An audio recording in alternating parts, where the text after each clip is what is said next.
Hello everyone, welcome to a new episode of Tracking Dirt. I am excited to bring to you the Sunshine Coast Trail in the Sunshine Coast of BC, Canada.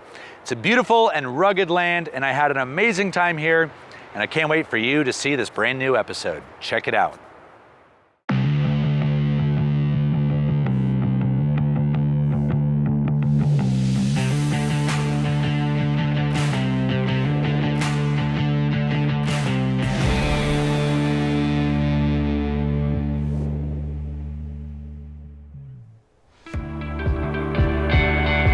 Canada's British Columbia is an adventurer's playground that draws people from around the world to hike, mountain bike, ski, and kayak. Located just north of the city of Vancouver, BC's Sunshine Coast is accessible only by ferry. It's on the mainland, but it's got the quiet, laid-back vibe of an island. The coast is dotted with idyllic towns where the mountains meet the sea. Each presents its own charming marinas, resorts, and bakeries. It's full of the kind of friendly places you wander into, grab a cup of coffee, and hear a good fishing story. The province's adventurous culture goes back centuries, and with mountainous wilderness right in people's backyards, it remains a place to rediscover your wild spirit.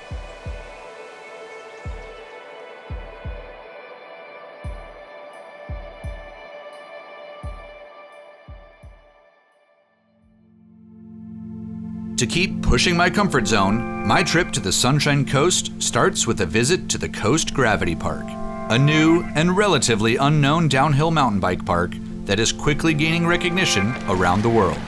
Hey, what's up, guys? Welcome to Coast Gravity. Oh, right on. Hey, I'm Eric. Howie. Howie, nice to meet you. Kendra. Hey, Kendra, nice to meet you. Nice to meet you. I'm at the Coast Gravity Park. I'm about to ride with Howie and Kendra, and I'm super excited and a little nervous to drop in. This is truly a world-class mountain biking destination. We're gonna get after it today. Starting off with something mellow, but it's just gonna be a blast. Can't wait to get out there. Coast Gravity Park has everything from white-knuckle expert terrain to mellow flow trails. Since I'm not quite ready for the Red Bull Rampage, we're sticking to the easier trails. But even though I'm a little slower than the local pros, I'm having the time of my life. The beauty of this place is that it's all play and no work.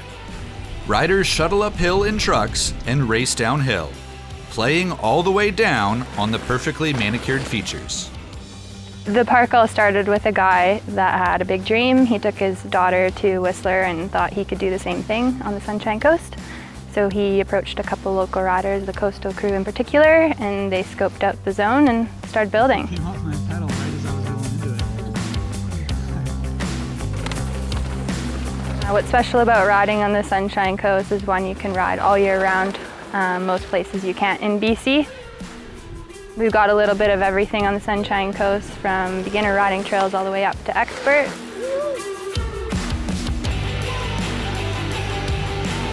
Trails that were built by, world-renowned trail builders. So the quality of the trails here is really high. You got your green to double black, and speed's just controlled really well, and it's flowy, and it's just a cool vibe here.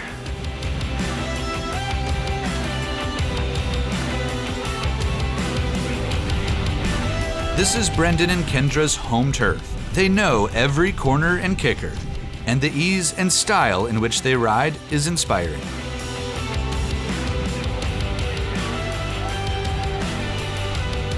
At the end of the day, I've picked up more than a few tricks from Brendan and Kendra, although I probably won't be hucking backflips anytime soon.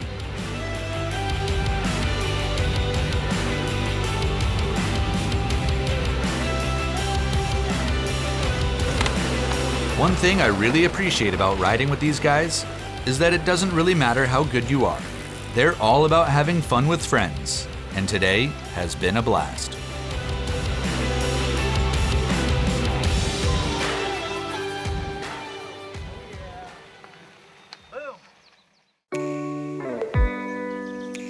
It's morning on the Sunshine Coast. Everything is bright, green, and fresh, and wildlife encounters always seem to be just a glance away. I'm heading out for some warm-up hikes before the big one, the 112-mile-long Sunshine Coast Trail. And so I meet up with Christina Schellenberg, co-owner of FUNtastic Hikes and Tours. It's easy to see why she loves it here. Everything is so lush, way different from the Arizona desert landscape that I'm used to. And while we're not too far from town, it already feels like we're in the middle of a remote wilderness. I love the elevated walkways these trails are built on. They keep your feet dry and fit into the landscape in a beautiful and seamless way. Everything's so green. So beautiful. Looks amazing. Yeah. So what are these? Salmon berries? Can I take one? Yes, They're of safe course. to eat? They're really tasty. I found a juicy one. Good. These are not salmon eggs. These are salmon berries, right? Try. Whoa. That's amazing. I can see why all these ones that are close have Exactly. been picked. all done. Oh, look at that baby. So good.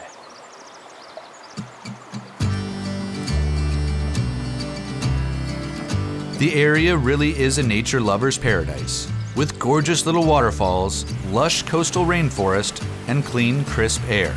I could definitely get used to life here. But with the second hike in the plans for today, we decide to head back to town and refuel. It's a great excuse to make a quick stop at one of the amazing little restaurants and bakeries that the area is known for. As I drool over the great food, I'm already getting excited for the next hike, which is supposed to lead to a spectacular viewpoint.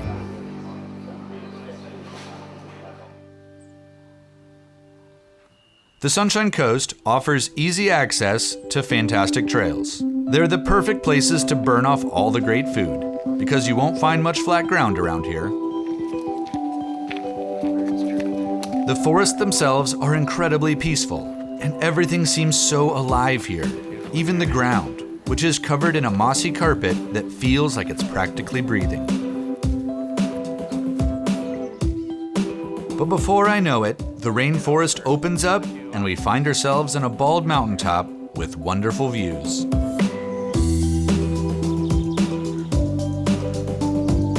They all end at spectacular viewpoints like this? Yeah, most of them. You're near the ocean and near the mountains. Jeez. So you can tell.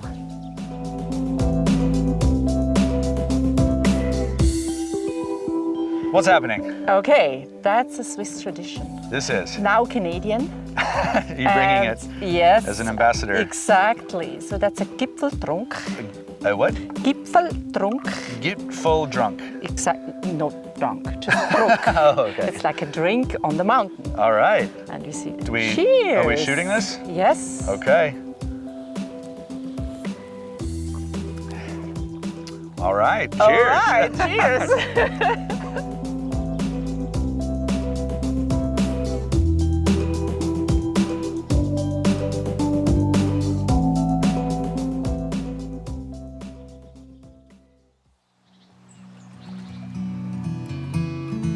I spend the night in Lund, the jumping off point to the Sunshine Coast Trail.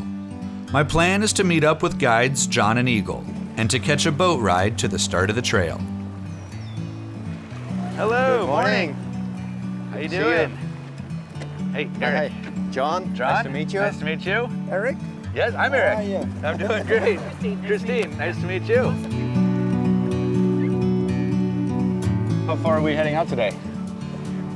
Sarah Point, which is basically a straight 25-minute boat ride. Yeah. But we'll probably go in the Copeland Islands a little bit and cruise through there, right, Christine? Yeah. Yeah. Explore some of the coastline a little? Yeah, Oh, yeah. cool. The trail runs along the spine of the Sunshine Coast Peninsula, linking more than a dozen backcountry huts that adventurers can freely use. It's a special honor to be hiking with Eagle, a man who has played a major role in the development of the trail. For decades, he coordinated with locals, businesses, and the indigenous Tla'amin Nation to build a world-class trail for the benefit of all. As the boat drops us off on a remote beach, I can't wait to see what the trail has in store for us. See ya.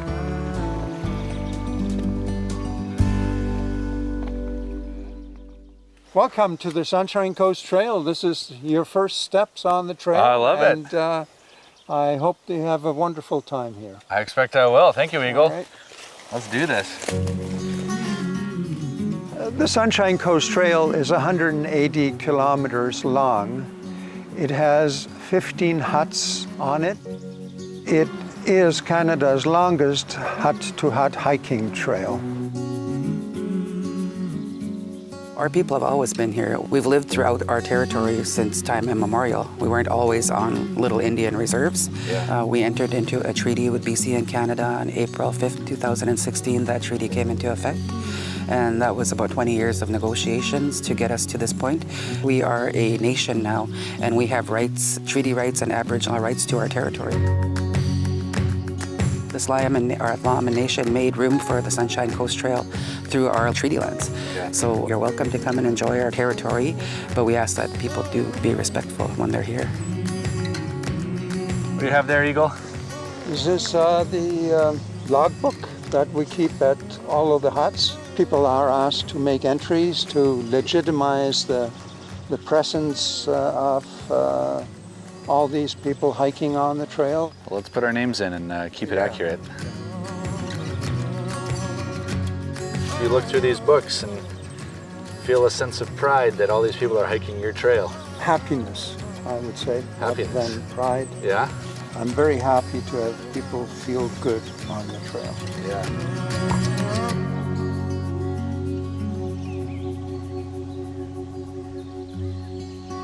After a beautiful morning, we part ways with Eagle, who returns to Lund by boat. John and I continue southward, ticking off more miles through the beautiful coastal forest. This end of the trail is one of the most isolated and remote sections, but nevertheless, we're not the only ones enjoying the trail. Well, we're crossing the actual beaver dam here, and by doing that, beavers actually shape Canada, and it's the only other animal beside the humans that shape Canada still up until today.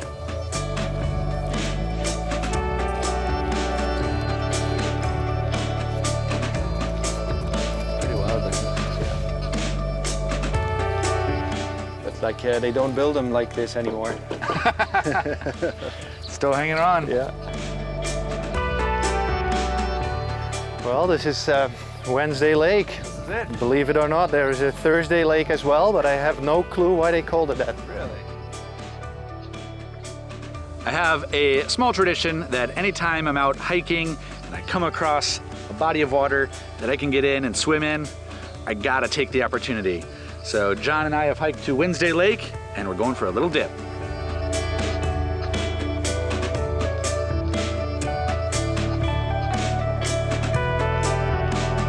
Surprisingly, the water isn't all that cold, so John and I take a leisurely cruise around the lake.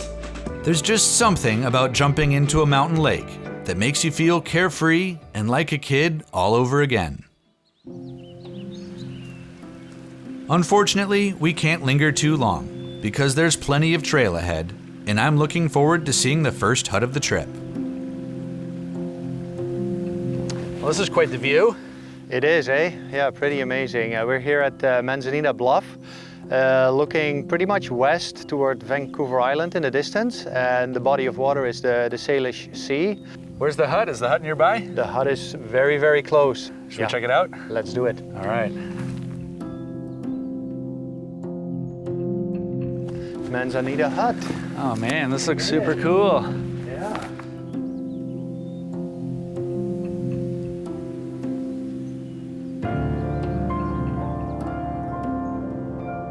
When Eagle set out to develop the trail, he envisioned more than just beautiful views and good walking. The huts are rustic, but charming and inviting. Often set on spectacular overlooks, they provide hikers year-round refuge to rest, cook, and meet other travelers. But with such mild and pleasant weather, I leave John in the hut behind to get a few more miles in and to make camp along the ocean. It's not a lot better than a hot camp-cooked meal at the end of a long day on the trail. And to be enjoying a meal here, Sunshine Coast and the ocean. Pretty spectacular place. There's something magical in being warmed by a campfire and watching the light fade to darkness. I reflect on the day and look forward to tomorrow, when I'll hike to the Tin Hat Hut, which is considered one of the highlights of the Sunshine Coast Trail.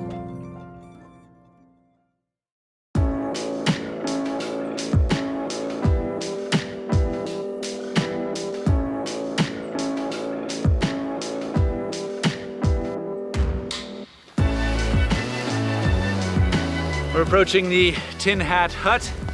It's one of the huts along the Sunshine Coast Trail that I think I'm most excited about. It's supposed to have just a spectacular view. The approach is steep. Excited to see the view from the top.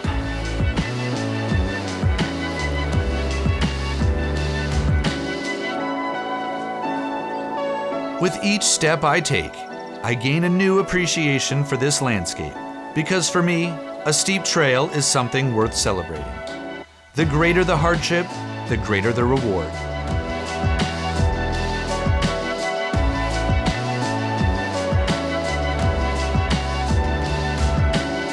As I reach the Tin Hat Hut, a fully winterized cabin that marks the halfway point of the trail, I'm definitely not disappointed.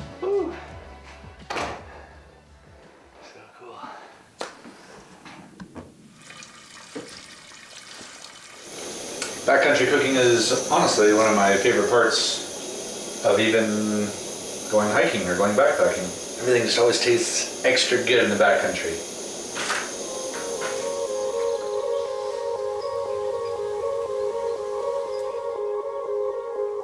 Although the hut sleeps 10 comfortably and any backcountry traveler is free to stay here, I decide to head a bit further up, towards the summit of Tin Hat Mountain, to find my own place to pitch my tent. With a 360-degree view of the surrounding BC wilderness, this is definitely one of the coolest places I've ever called home for the night, and an absolutely epic place to watch the sunset and the northern lights come to life.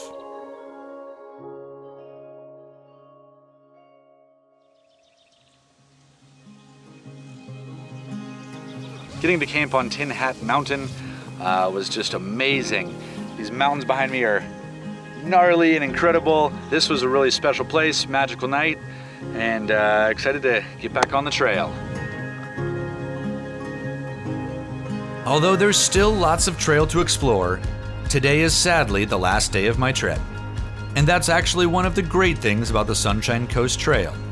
With over 24 entry points, you can choose to spend as much or as little time as you want in the backcountry.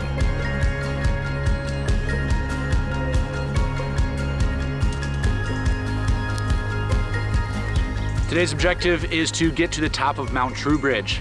That is the highest point on the trail. We're doing quite a bit of up right now, and pretty tiring, hot, sweaty out here, but gorgeous. And I can't wait to see the commanding view from the highest point on the Sunshine Coast Trail.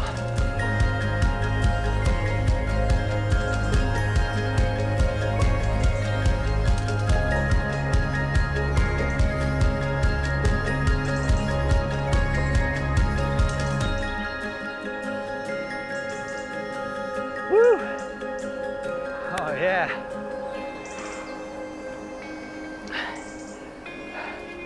Well, this is an exciting spot. The top of Mount True Bridge, highest point on the Sunshine Coast Trail.